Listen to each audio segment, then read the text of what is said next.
Hello everyone, स्वागत है आपका मेरे चैनल पे। आज हम लोग देखने जा रहे हैं केमिस्ट्री का first chapter chemical reactions and equations. Quick revision के लिए, चूँकि आप लोगों के बोर्ड एग्जाम्स बहुत नज़दीक हैं, तो हम लोग केमिकल रिएक्शंस एंड इक्वेशंस को देखने जा रहे हैं। तो बिना देरी के लिए शुरू करते हैं first chapter chemical reactions and equations. ठीक है। सबसे पहले हम लोग समझेंगे कि केमिकल रिएक्शन होता क्या है। What is chemical reaction. तो यहाँ पे बताया गया है कि केमिकल रिएक्शन एक ऐसा प्रोसेस है, it is a process in which one or more reactants are converted to one or more products. एक या एक से ज़्यादा रिएक्टेंट्स आपस में रिएक्ट करते हैं और रिएक्ट करके एक नए प्रोडक्ट का फॉर्मेशन करते हैं। हर एक केमिकल रिएक्शन में रिएक्टेंट्स आपस में रिएक्ट करते हैं और रिएक्ट करके एक नए प्रोडक्ट का फॉर्मेशन करते हैं। Chemical reactions are chemical changes in which reactants transform into products by making or breaking of bonds between different atoms. हर एक केमिकल रिएक्शंस में केमिकल चेंजेस होते हैं और उन केमिकल चेंजेस में एटम्स के बीच बॉन्ड्स टूटते हैं या बनते हैं ताकि नए तरह के प्रोडक्ट्स का फॉर्मेशन हो सके। सेकेंड चैप्टर सेकेंड पेज की बात करते हैं। What are what are the clues that a chemical reaction has occurred। क्या क्या केमिकल रिएक्शंस में होता है। तो कैसे पता करेंगे कि केमिकल रिएक्शन हो रहा है या नहीं हो रहा है। ठीक है। तो कुछ इंडिकेशंस है जिसको देख करके हम ये पता कर लेंगे कि केमिकल इक्वेशंस हो रहा है या नहीं हो रहा है। सबसे पहले है चेंज इन कलर। अगर कहीं पर भी आपको किसी भी केमिकल रिएक्शन में या किसी भी रिएक्शन में कलर में चेंजेस देखने को मिल रहे हैं, कहीं पर भी कलर चेंजेस देखने को मिल रहा है, इसका मतलब कि वो केमिकल रिएक्शन है। इसके अलावा किसी भी रिएक्शन में अगर किसी भी प्रकार का गैस इवॉल्व हो रहा है, कोई भी रिएक्शन होता है और उस रिएक्शन के होने पर किसी भी तरह का गैस निकलता है, तो वो भी एक केमिकल इक्वेशन या केमिकल रिएक्शन है। केमिकल इक्वेशन नहीं बल्कि केमिकल रिएक्शन है। ठीक है। कैसे पता चलेगा कि केमिकल रिएक्शन हो रहा है या नहीं हो रहा है। तो सबसे पहले, इससे पहले मैंने आपको बताया कलर में चेंज। ठीक है। किस में चेंज, कलर में चेंज। इसके अलावा इवोल्यूशन ऑफ गैस बताया। ठीक है। अब टेम्परेचर में चेंज। अगर कहीं पर टेम्परेचर में भी चेंज आ रहा है तो इसका मतलब कि वो केमिकल रिएक्शन हो रहा है वहां पर। ठीक है। इसके अलावा अगर कहीं पर भी प्रेसिपिटेट का फॉर्मेशन हो रहा है, ठीक है, फॉर्मेशन ऑफ प्रेसिपिटेट। ठीक है। तो प्रेसिपिटेट का अगर फॉर्मेशन हो रहा है तो वो भी एक क्या है, केमिकल रिएक्शन हो रहा है। ठीक है। अब केमिकल रिएक्शंस में केमिकल रिएक्शंस क्या क्या इंडिकेट करते हैं या केमिकल रिएक्शंस में कौन कौन से इंडिकेटर्स होते हैं। ठीक है। तो सबसे पहले एमिशन ऑफ लाइट और हीट। या तो केमिकल रिएक्शन से लाइट रिलीज हो या फिर हीट रिलीज हो। ठीक है। किसी भी तरह के रिएक्शन में गैस का फॉर्मेशन हो या प्रेसिपिटेट का फॉर्मेशन हो या कलर चेंज देखने को मिले या इसके अलावा कोई स्मेल रिलीज हो, तो वो भी क्या है, एक तरह का केमिकल चेंज है। ठीक है। अब केमिकल रिएक्शंस के बारे में जानते हैं। तो किसी भी केमिकल रिएक्शन में दो अलग अलग तरह के पार्ट होते हैं। पहला होता है आपका रिएक्टेंट और दूसरा होता है आपका प्रोडक्ट। रिएक्टेंट क्या है, the substances you start with. कोई भी रिएक्शन, सपोज सब्सटेंस ए रिएक्ट कर रहा है सब्सटेंस बी से, तो कोई भी रिएक्शन जिस सब्सटेंसेस से आप स्टार्ट करते हो वो सब्सटेंसेस क्या होते हैं, आपके रिएक्टेंट होते हैं। ठीक है। ये क्या है, रिएक्टेंट।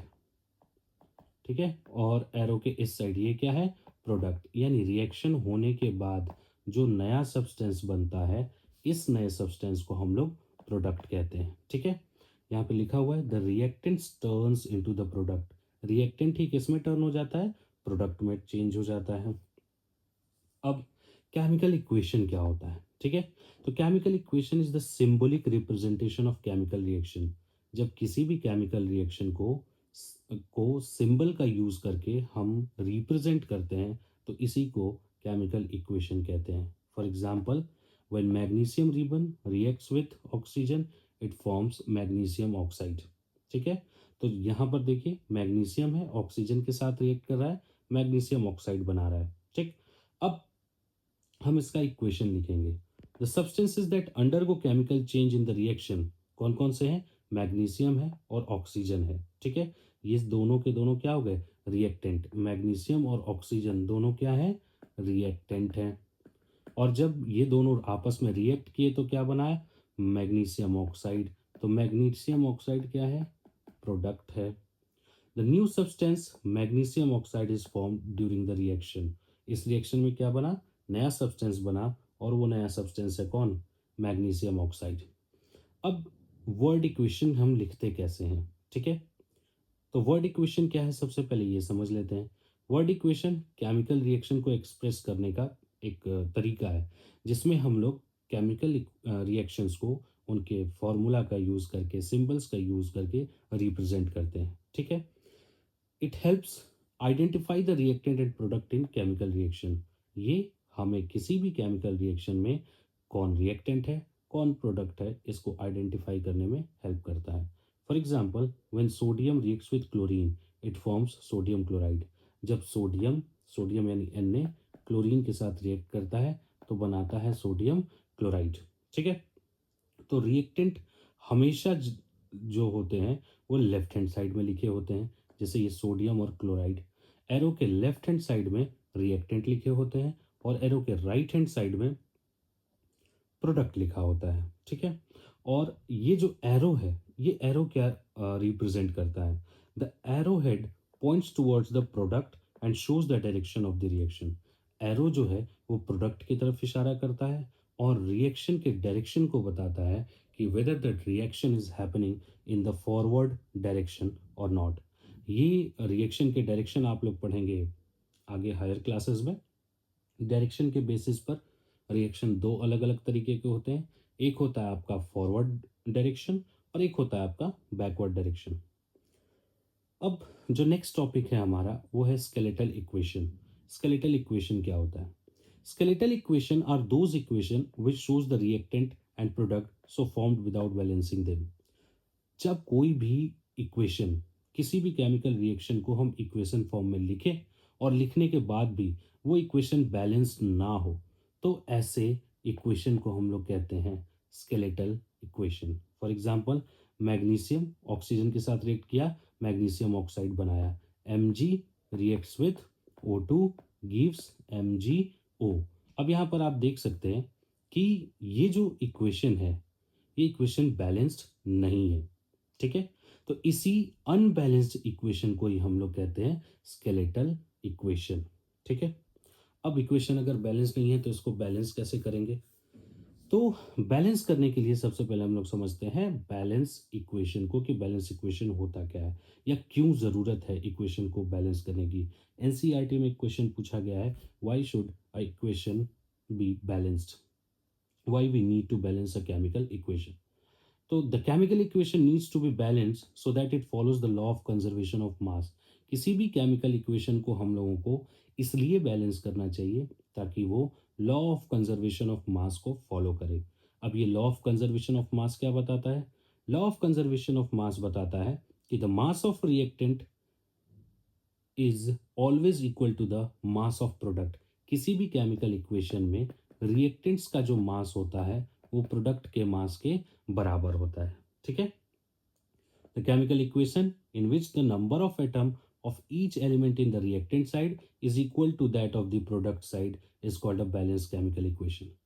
किसी भी ऐसे केमिकल इक्वेशन में जिसमें रिएक्टेंट के साइड जितने भी एटम हो उनका नंबर प्रोडक्ट के साइड प्रेजेंट एटम्स के बराबर हो, इसी को हम लोग कहते हैं बैलेंस्ड इक्वेशन। लिखा है यहां पर, फिर से एक बार देखिए, the number of atoms of each element in the reactant side. हर एक एलिमेंट का रिएक्टेंट साइड में जो भी एलिमेंट है उनका नंबर इक्वल हो किसके?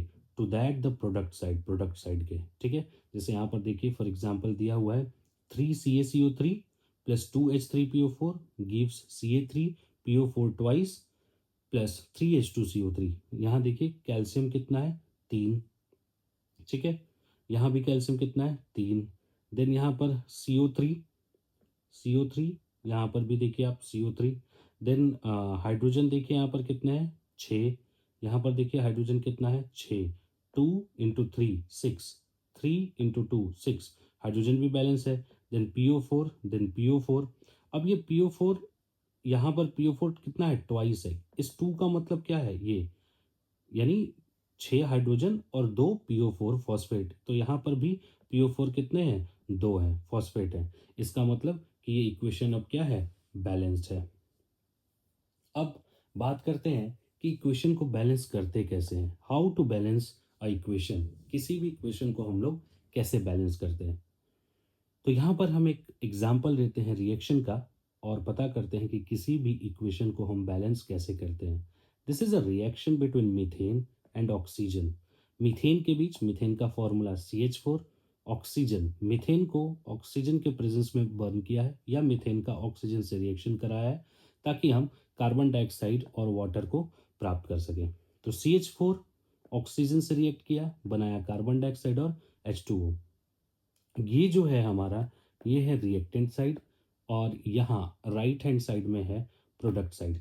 तो प्रोडक्ट रिएक्टेंट साइड में आप कार्बन देखिए कितना है, 1। हाइड्रोजन कितने हैं, 4। ऑक्सीजन कितने हैं, 2। अब प्रोडक्ट साइड में आते हैं, कार्बन 1, हाइड्रोजन 2, ऑक्सीजन 3। अब यहाँ पर कितना है, ऑक्सीजन 3 है। अब इसको हम बैलेंस कैसे करेंगे। तो हाइड्रोजन रिएक्टेंट साइड में 4 है और प्रोडक्ट साइड में 2 है। तो इस 2 में किस नंबर का मल्टीप्लाई करेंगे कि 4 हो जाएगा। तो अगर हम 2 में 2 का मल्टीप्लाई करते हैं तो 4 हो जाता है। ठीक है, 2 में 2 का मल्टीप्लाई कर देते हैं तो क्या हो जाता है, 4 हो जाता है। तो यहाँ पर अगर हम लिख दें 2, क्या लिख दें, 2। ठीक है, अब जैसे ही हमने यहाँ पर 2 लिखा तो प्रोडक्ट साइड में अब ऑक्सीजन कितना हो गया, 2 इधर और 2 इधर, ये कितना हो गया, 4। ऑक्सीजन कितना हो गया, 4 हो गया।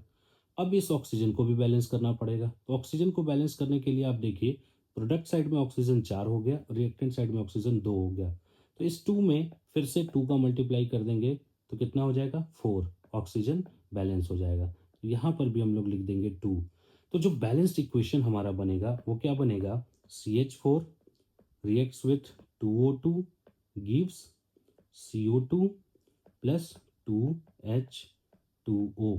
आप देखिए, carbon 1, carbon 1, hydrogen 4, hydrogen 4, oxygen 4, oxygen 2 और 2, 4। अब ये इक्वेशन क्या हो गया, बैलेंस हो गया। In the reaction a compound react with oxygen and produces carbon dioxide and water. It is often convenient to start balancing with the compound that contains the maximum number of atoms. It may be a reactant or a product. अगर हम लोग किसी भी equation को balance करने जा रहे हैं तो हमारे लिए आसान होगा कि हम सबसे पहले उस इक्वेशन में ऐसे एटम को सिलेक्ट करें जिसका नंबर सबसे ज़्यादा है। जैसे यहाँ पर आपने देखा मैंने किससे शुरू किया, हाइड्रोजन से शुरू किया केमिकल इक्वेशन को बैलेंस करने के लिए। ठीक है, अब in this case the carbon atoms are already balance. Carbon atom क्या है, हमेशा बैलेंस्ड है, पहले से ही बैलेंस्ड है। So now we look at the hydrogen atom. अब हम हाइड्रोजन एटम को देखेंगे। ठीक है, हाइड्रोजन एटम को देखेंगे जब, तो हम देखेंगे कि रिएक्टेंट साइड में हाइड्रोजन 4 है बट प्रोडक्ट साइड में कितना था, 2 था। There are 4 hydrogen atom on the reactant side and 2 hydrogen atom on the product side. ठीक है, तो बैलेंस करने के लिए हम क्या करेंगे, कोफिशिएंट 2 लेंगे H2O के आगे। यहाँ पर 2 का हमने क्या किया, मल्टीप्लाई किया। अब हाइड्रोजन तो बैलेंस हो गया, लेकिन हाइड्रोजन को बैलेंस करने के बाद ऑक्सीजन क्या हो गया हमारा, ऑक्सीजन अनइक्वल हो गया। प्रोडक्ट साइड में ऑक्सीजन 4 हो गया और रिएक्टेंट साइड में ऑक्सीजन हमारा 2 ही रह गया। तो इसको बैलेंस करने के लिए हम कोफिशिएंट लेंगे फिर ऑक्सीजन के सामने 2, और इस तरह से हमारा केमिकल इक्वेशन क्या हो जाएगा, बैलेंस हो जाएगा। ठीक है, अब केमिकल इक्वेशन को बैलेंस करने के बाद बात आती है उनके फिजिकल स्टेट्स को रिप्रेजेंट करने की। किसी भी केमिकल इक्वेशन को कंप्लीट केमिकल इक्वेशन तभी माना जाता है जब उस केमिकल इक्वेशन को लिखने के बाद उनमें जो भी एलिमेंट्स हैं और एलिमेंट्स मिलकर के जो भी कंपाउंड बना रहे हैं उन कंपाउंड्स का, उन केमिकल सब्सटेंसेस का हम स्टेट्स रिप्रेजेंट करते हैं। तो the physical state of reactant and product are mentioned along with the chemical formula. किसी भी केमिकल इक्वेशन में रिएक्टेंट्स और प्रोडक्ट्स में केमिकल फॉर्मूला के साथ साथ उनके फिजिकल स्टेट्स को भी दिखाना है कि वो गैसियस हैं या लिक्विड हैं या एक्वस सॉल्यूशन है या सॉलिड है। जो भी उनका स्टेट है उसको रिप्रेजेंट करेंगे। अगर वो गैसियस है तो जी से रिप्रेजेंट करेंगे, लिक्विड है तो स्मॉल एल से, एक्वस सॉल्यूशन है तो ए क्यू से, और सॉलिड है तो एस से। ठीक है। Sometimes the reaction conditions such as temperature, pressure, catalyst are indicated above और below the arrow in the equation। कभी कभी क्या होता है, सपोज कोई एक रिएक्शन है ए प्लस बी और बना रहा है ये ए बी, तो कभी कभी होता क्या है कि कोई स्पेशल, या तो सपोज कर लेते हैं कि कोई टेम्परेचर हो लाइक 300 डिग्री सेल्सियस, या मान लेते हैं कोई प्रेशर हो, ठीक है, तो उसको एटमॉस्फेरिक प्रेशर पे एटीएम पी से रिप्रेजेंट करते हैं, या कोई कैटलिस्ट हो सपोज जैसे कि निकिल के प्रेजेंस में हो रहा हो रिएक्शन, तो इसको ऐसे एरो के ऊपर या नीचे लिख करके रिप्रेजेंट करते हैं। ठीक है। एग्जाम्पल देखिए, इथाइलिन है C2H4, हाइड्रोजन के साथ रिएक्ट कर रहा है निकिल के प्रेजेंस में, और टेम्परेचर 250 से 300 डिग्री सेल्सियस है, तो ये बना रहा है क्या, इथेन। नाइट्रोजन ऑक्सीजन से रिएक्शन कर रहा है 3000 डिग्री सेल्सियस पे, तो बना रहा है नाइट्रिक ऑक्साइड। इवन आप देखिए हर एक रिएक्शंस में इथाइलिन गैसियस फॉर्म में है, हाइड्रोजन गैसियस फॉर्म में है, रिएक्शन करने के बाद इथेन बना रहे हैं, ये भी गैसियस फॉर्म में है। नाइट्रोजन गैसियस फॉर्म में है, ऑक्सीजन गैसियस फॉर्म में है, और रिएक्शन करने के बाद नाइट्रिक ऑक्साइड बन रहा है जो कि गैसियस फॉर्म में है। Then carbon dioxide CO2 gaseous form में, वाटर H2O लिक्विड फॉर्म में, क्लोरोफिल के प्रेजेंस में, क्लोरोफिल के हेल्प से सनलाइट के प्रेजेंस में बना रहे हैं ग्लूकोज, ग्लूकोज सॉलिड, और साथ साथ रिलीज कर रहे हैं क्या, ऑक्सीजन, ऑक्सीजन गैस है। तो इस तरह से हम रिप्रेजेंट करेंगे किसी भी केमिकल इक्वेशन को। और अगर इन मेथड से हम किसी भी केमिकल इक्वेशन को रिप्रेजेंट करते हैं तो केमिकल इक्वेशन हमारा complete and balanced chemical equation होगा। नाउ अब आते हैं हम लोग कि ये जो केमिकल रिएक्शन होते हैं वो कितने प्रकार के होते हैं, क्या क्या टाइप्स हैं केमिकल रिएक्शंस के। ठीक है। तो आइए समझते हैं टाइप्स के बारे में। सबसे पहला है कॉम्बिनेशन रिएक्शन, दूसरा डिकम्पोजिशन रिएक्शन, तीसरा डिस्प्लेसमेंट रिएक्शन, चौथा डबल डिस्प्लेसमेंट रिएक्शन, या इसी को हम लोग प्रेसिपिटेशन रिएक्शन भी कहते हैं, और पांचवा है आपका ऑक्सीडेशन एंड रिडक्शन, या जब ऑक्सीडेशन और रिडक्शन दोनों एक साथ हो तो इसको हम लोग कहते हैं रेडॉक्स रिएक्शन। अब एक एक करके समझते हैं हम लोग इन इक्वेशंस के बारे में, जिसमें सबसे पहले है कॉम्बिनेशन रिएक्शन। कॉम्बिनेशन रिएक्शन के बारे में जानते हैं। In a combination reaction two or more than two reactants combine to give one single product. दो या दो से ज़्यादा रिएक्टेंट जब आपस में रिएक्ट करते हैं और रिएक्ट करके एक नया प्रोडक्ट बनाते हैं, तो इसी को हम लोग कहते हैं क्या, कॉम्बिनेशन रिएक्शन। ठीक है। यानी यहाँ पर दो अलग अलग रिएक्टेंट का कॉम्बिनेशन होगा, दो अलग अलग रिएक्टेंट आपस में जुड़ेंगे, जैसे कार्बन ऑक्सीजन के साथ जुड़ता है और बनाता है कार्बन डाइऑक्साइड, हाइड्रोजन ऑक्सीजन के साथ जुड़ता है और बनाता है वाटर। ठीक है। तो दो अलग अलग रिएक्टेंट आपस में कंबाइन होते हो और कंबाइन होकर के एक नया सिंगल प्रोडक्ट बनाते हो, तो उसको हम लोग कहते हैं डी कॉम्बिनेशन रिएक्शन।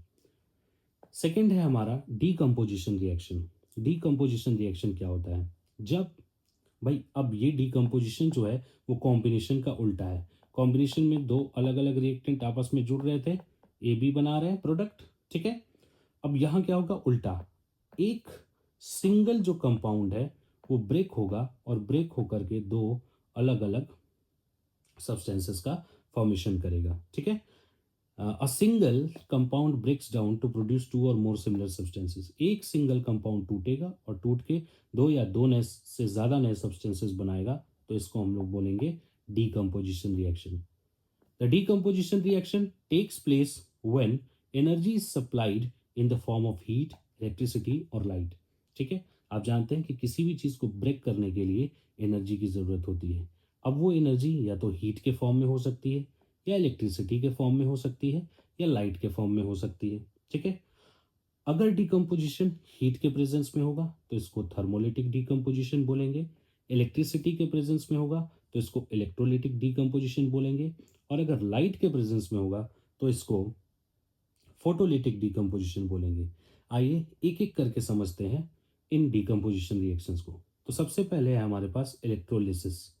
इलेक्ट्रोलिसिस दो अलग अलग टर्म से मिलकर बना है, electro and then lysis. Lysis का मतलब होता है ब्रेक डाउन और इलेक्ट्रो का मतलब होता है इलेक्ट्रिसिटी।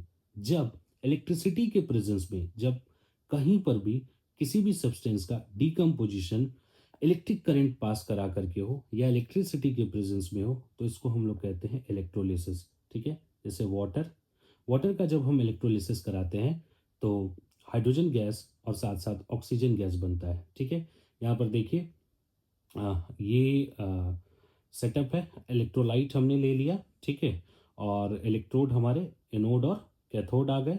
अब यहाँ पर जब हमने वाटर में क्या कराया, इलेक्ट्रिसिटी पास कराया, तो इलेक्ट्रिसिटी के पास होने पर वाटर के जो मॉलिक्यूल्स हैं, H2O के मॉलिक्यूल्स जो हैं वो टूट गए। H2O के मॉलिक्यूल्स टूटे किस में, H प्लस और OH माइनस में टूटे, इसमें टूटते हैं। हाँ, बट यहाँ पर इलेक्ट्रोलिसिस में ये नहीं होता। इलेक्ट्रोलिसिस के प्रेजेंस में क्या हुआ, हाइड्रोजन और ऑक्सीजन अलग अलग ब्रेक हो गए। ठीक है, जब हाइड्रोजन और ऑक्सीजन अलग अलग ब्रेक हुए तो हाइड्रोजन के ऊपर था पॉजिटिव चार्ज, वो कैथोड की तरफ मूव किया, और ऑक्सीजन के ऊपर था नेगेटिव चार्ज, तो वो एनोड की तरफ मूव किया। यानी वाटर का हमने इलेक्ट्रोलिसिस कराया और इलेक्ट्रोलिसिस कराने के बाद हाइड्रोजन गैस और ऑक्सीजन गैस को प्राप्त कर लिया। दूसरा है थर्मल डिकम्पोजिशन। थर्मल, थर्मल का मतलब याद आ रहा है, थर्मल टर्म कहाँ सुना है आपने। थर्मल मतलब थर्मोमीटर, थर्मो मतलब टेम्परेचर।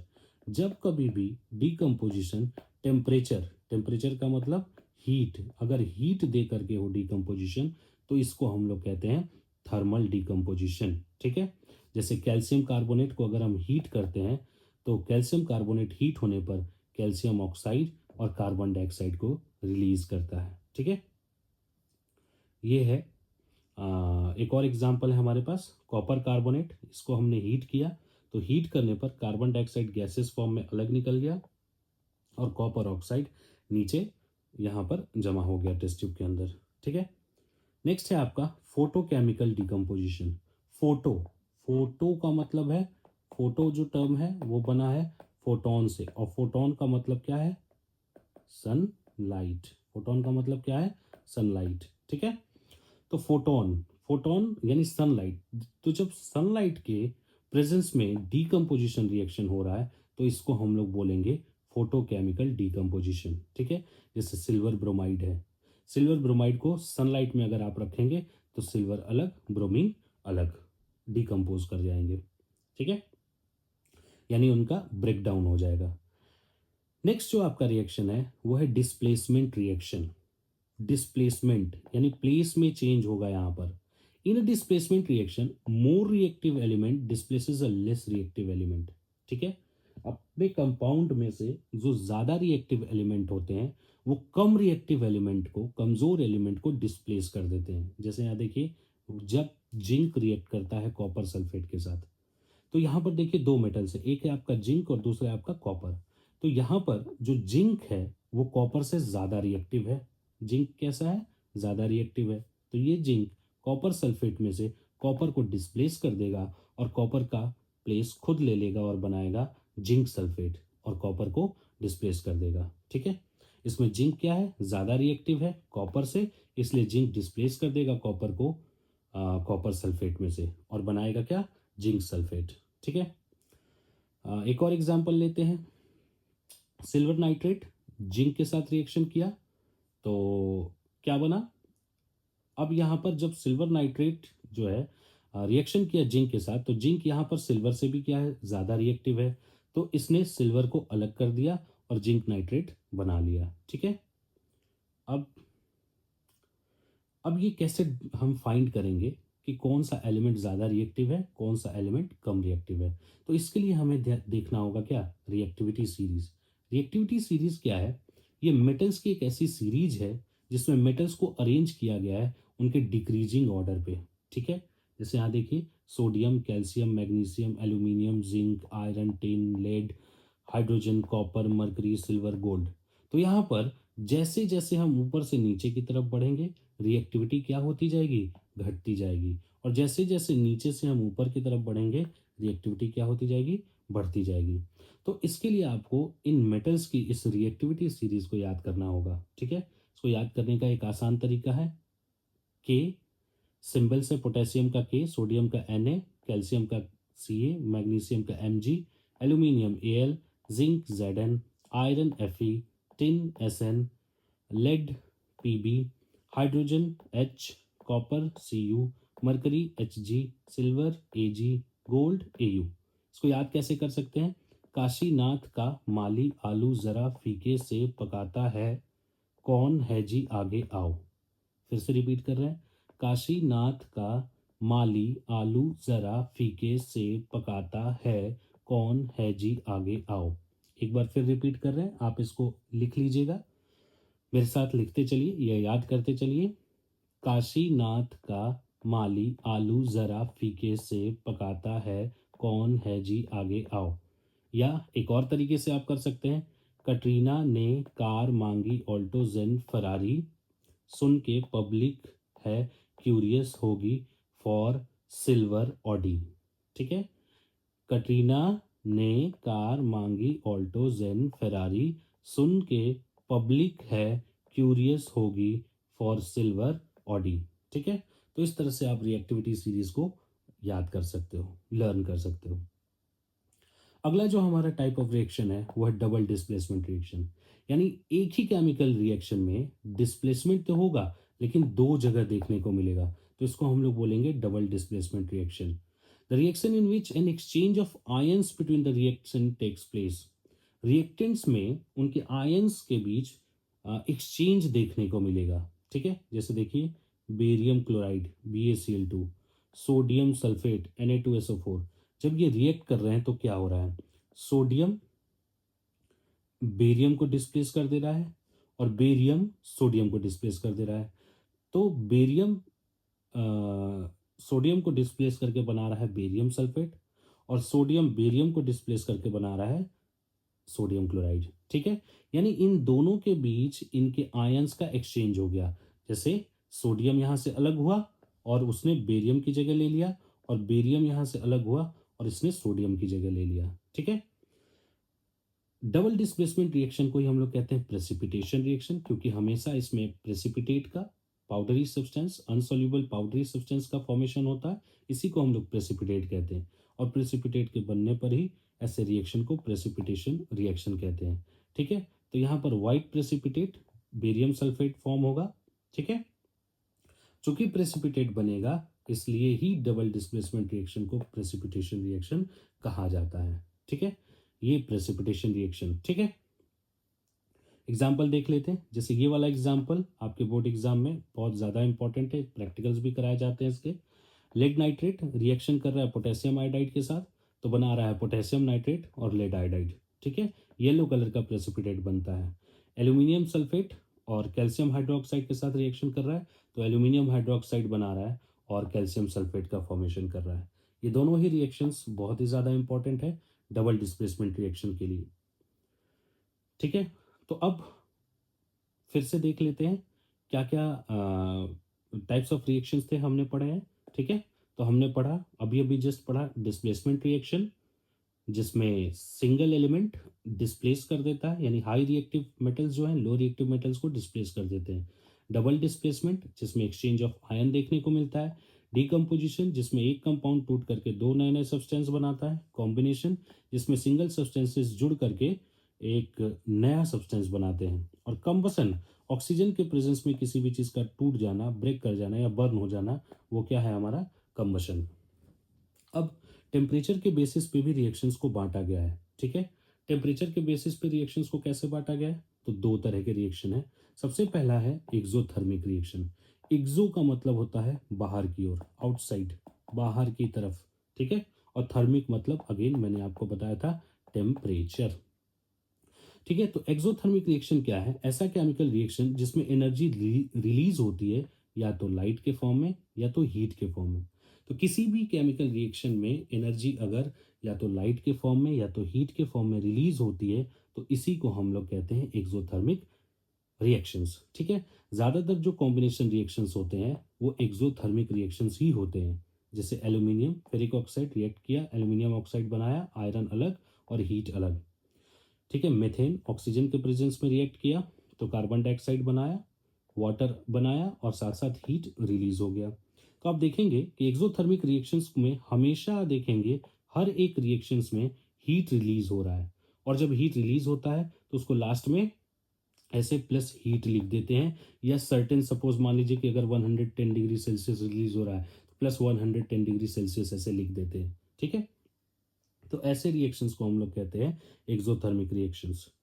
अब है आपका एंडोथर्मिक रिएक्शन। एंडो एंडो मतलब इनसाइड, भीतर की तरफ, यानी किसी भी केमिकल रिएक्शन को होने के लिए एनर्जी की ज़रूरत पड़ रही है या हीट की ज़रूरत पड़ रही है। ठीक है, तो ऐसे रिएक्शन को हम लोग कहते हैं एंडोथर्मिक रिएक्शंस। ज़्यादातर जो डीकम्पोजिशन रिएक्शंस होते हैं वो एंडोथर्मिक रिएक्शंस होते हैं, क्योंकि बिना एनर्जी दिए वो ब्रेक नहीं कर पाते हैं। जैसे मेल्टिंग ऑफ आइस, अगर आइस को भी पिघलाना है तो आपको हीट देना पड़ेगा। जैसे कार्बन डाइऑक्साइड, वाटर और सनलाइट के प्रेजेंस में ये रिएक्ट करते हैं और रिएक्ट करके ग्लूकोज बनाते हैं और ऑक्सीजन रिलीज करते हैं, जो कि फोटोसिंथेसिस का रिएक्शन है। तो यहाँ पर भी ये सनलाइट से एनर्जी लेते हैं। ठीक है, तो ये भी एक तरह का डिकम्पोजिशन रिएक्शन है। आ, यहाँ पर भी आप देखिए सनलाइट लिया जाता है और सनलाइट को ले करके कार्बन डाइऑक्साइड और हाइड्रोजन डाइऑक्साइड यानी कि वाटर को मिला करके ग्लूकोज का फॉर्मेशन किया जाता है। ठीक है, ये डिकम्पोजिशन रिएक्शन नहीं है। ठीक है, respiration is a exothermic reaction. अब यहां से ये हमने एनसीईआरटी से उठाया है। एनसीईआरटी में आपका एक क्वेश्चन है, why respiration is considered as exothermic reaction. ठीक है, उसका आंसर है, in the process of respiration the complex substances are broken down into similar substances and then converted into glucose. In the whole process energy is released. यानी respiration के process में जो भी food items हम खाते हैं, जो भी कॉम्प्लेक्स फूड आइटम्स हम खाते हैं, उन कॉम्प्लेक्स फूड आइटम्स को तोड़ करके ग्लूकोज का फॉर्मेशन किया जाता है। ठीक है, और इस प्रोसेस में एनर्जी रिलीज होती है। And we know that a reaction in which heat is released along with the formation of product is known as exothermic reaction. हमने ऑलरेडी पढ़ा है कि किसी भी ऐसे रिएक्शन में जहां हीट रिलीज हो रही है प्रोडक्ट के फॉर्मेशन के साथ साथ, तो ऐसे रिएक्शन को हम लोग एक्सोथर्मिक रिएक्शन कहते हैं। क्योंकि रेस्पिरेशन में भी क्या हो रहा है, ग्लूकोज तो बन रहा है, लेकिन ग्लूकोज के बनने के साथ साथ हीट भी रिलीज हो रहा है, इसलिए रेस्पिरेशन को एक्सोथर्मिक रिएक्शन कंक्लूड किया जाता है। ठीक है, बहुत ही ज़्यादा इंपॉर्टेंट क्वेश्चन है ये, वेरी इंपॉर्टेंट, मार्क कर दे रहा हूं मैं, हमेशा पूछा जाता है। अब आइए चलते हैं ऑक्सीडेशन रिडक्शन रिएक्शन पे। ठीक है, ऑक्सीडेशन क्या है, तो एडिशन ऑफ ऑक्सीजन, कहीं पर भी ऑक्सीजन का जुड़ना या इसके उल्टा हाइड्रोजन का निकलना, ऑक्सीजन का जुड़ना और हाइड्रोजन का निकलना, ये कहलाता है क्या, oxidation. Any chemical substance following these is said to be oxidise. कोई भी केमिकल सब्सटेंसेस जिसमें ऑक्सीजन जुड़ रहा है या हाइड्रोजन निकल रहा है तो हम कहेंगे कि वो ऑक्सीडाइज हो रहा है। रिडक्शन क्या है, just opposite to oxidation, removal of oxygen, oxygen का निकलना और हाइड्रोजन का जुड़ना, ऑक्सीजन का निकलना और हाइड्रोजन का जुड़ना, ये क्या है, रिडक्शन है। जहां पर भी ये हो रहा है वहां पर क्या हो रहा है, रिडक्शन हो रहा है। ठीक है, नाउ ऐसे रिएक्शंस जहां पर ऑक्सीडेशन और रिडक्शन दोनों एक साथ हो रहे हो, एक साथ एक रिएक्शन में हो रहा है, इनको हम लोग कहते हैं रेडॉक्स रिएक्शन। ये भी बहुत इंपॉर्टेंट है। ठीक है, वेरी इंपॉर्टेंट, रेडॉक्स रिएक्शन। ऐसे रिएक्शंस जहां पर ऑक्सीडेशन और रिडक्शन दोनों एक साथ हो रहे हो, एक ही रिएक्शन में हो रहे हो, इनको हम लोग बोलते हैं रेडॉक्स रिएक्शन। जैसे एग्जांपल देखिए, फेरिक ऑक्साइड है, कार्बन मोनोऑक्साइड के साथ रिएक्ट किया। ठीक है, तो यहां पर देखिए फेरिक ऑक्साइड का Fe2O3 का रिडक्शन हो रहा है। क्यों, क्योंकि इससे ऑक्सीजन निकल रहा है, Fe2O3 से ऑक्सीजन निकल रहा है, तो इसका क्या हो रहा है, रिडक्शन हो रहा है। और कार्बन मोनोऑक्साइड के साथ ऑक्सीजन जुड़ रहा है, तो इसका क्या हो रहा है, ऑक्सीडेशन हो रहा है। ठीक है, एक और एग्जांपल लेते हैं, H2S और FeCl3। तो H2S में से, हाइड्रोजन सल्फाइड में से हाइड्रोजन निकल रहा है, हाइड्रोजन निकल रहा है, इसलिए इसका ऑक्सीडेशन हो रहा है। और FeCl3 में FeCl3 जो है, FeCl3 से आप देखिए यहां से भी एक इलेक्ट्रॉन क्लोरीन का एक एटम निकल रहा है। ठीक है, तो क्लोरीन का चूंकि एक एटम निकल रहा है, क्लोरीन का एक एटम निकल रहा है, जिसकी वजह से इसका क्या हो रहा है, रिडक्शन हो रहा है।